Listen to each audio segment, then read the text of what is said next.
Hello दोस्तों, नमस्ते। अमृता रानी हमारे यूट्यूब चैनल पे सभी दोस्तों का स्वागत है। दोस्तों, आप सबके बीच दोनों सहेली लेके आई ही भजन आप सबको अच्छी लगी कमेंट बॉक्स में जरूर लिख के बताना।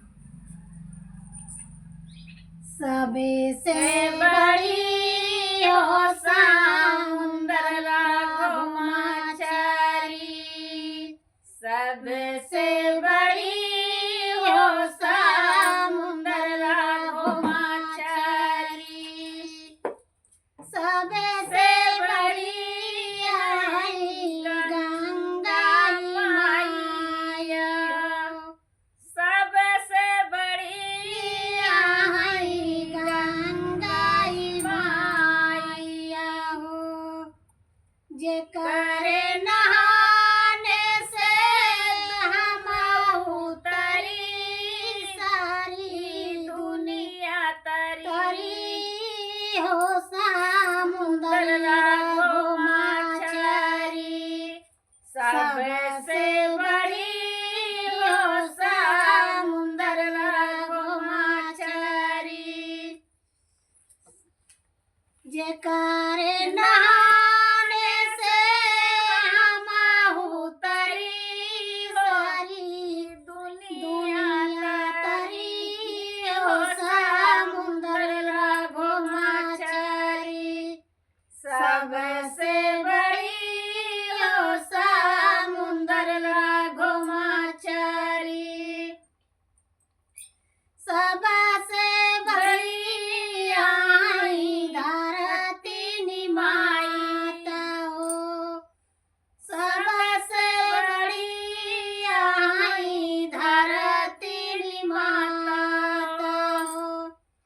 जे करे ऊपर हम चली, सारी दुनिया चली हो समुंदर मछली, सबसे बड़ी हो समुंदर मछली।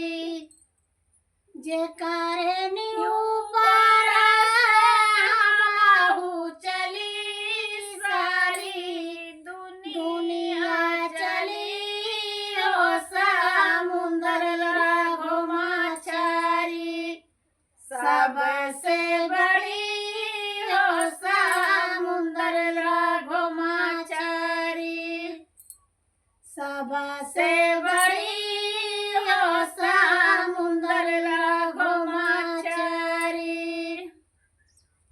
सबसे बड़े आई माता पिता हो, सबसे बड़े आई माता पिता हो।